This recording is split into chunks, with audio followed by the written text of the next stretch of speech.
I prefer the Osmo Pocket 3 over the Osmo Action 4.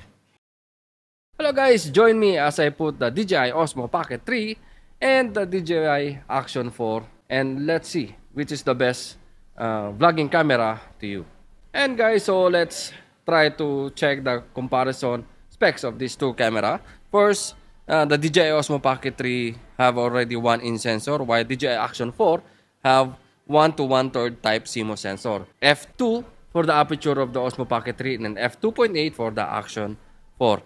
You have 180 degrees wide angle for the Osmo Pocket 3 and 155 degrees angle with the DJI Osmo Action 4. And both camera have a single slot, a micro SD, maximum to 512 micro SD memory card. And charging hours, you have 0.5 or half 30 minutes of the DJI Pocket 3 and 1.5 hours for Action 4. So enough for the specs comparison, guys. Let's test the camera for vlogging, and let's go. Hello guys, so this is the Osmo Pocket 3. So this is the quality of the DJI Osmo Pocket 3 without external microphone. So this is the built-in microphone. This is the quality of the DJI Osmo Pocket 3, 4K with 25p. So and guys, we are in vlogging mode. It's already locked from face detection lock. Yeah. So yan guys, this is the quality of the DJI Osmo Pocket 3, and I think it's for everyday vlog compared for DJI Action 4. Yes, I think this is more better to use than the Action 4.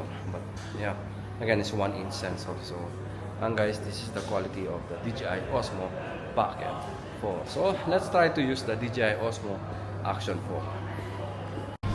So guys, this is the DJI Action 4. Yeah. So this is the quality of DJI Action 4. Also the built-in microphone. So I'm using direct audio, and yeah, this is the sound quality of the DJI Osmo Action 4, and also the video is 4K 25p. So yeah guys, again, this is good for sports and any types of activities.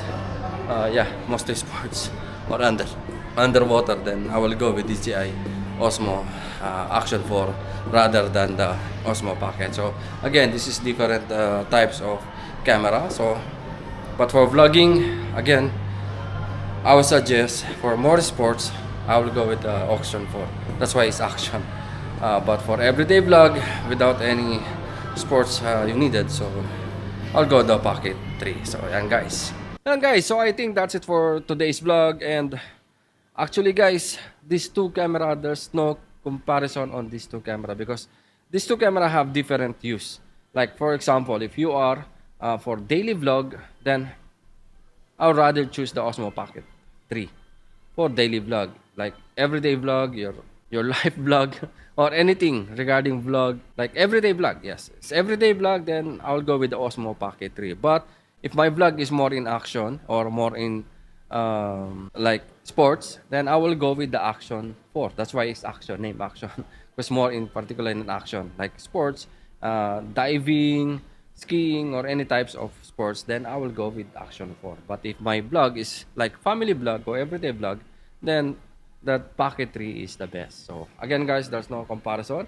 Depends on what type of vlogging you are doing, and yeah, you can pick up either the Osmo Pocket 3 and the DJI Osmo Action 4. So yan guys, I think that's it for today's vlog. Again, if you want to check the price and availability of these two products, you can visit our website www.abworld.com. So yan guys, hanggang dito na lang guys. Thank you and mabuhay.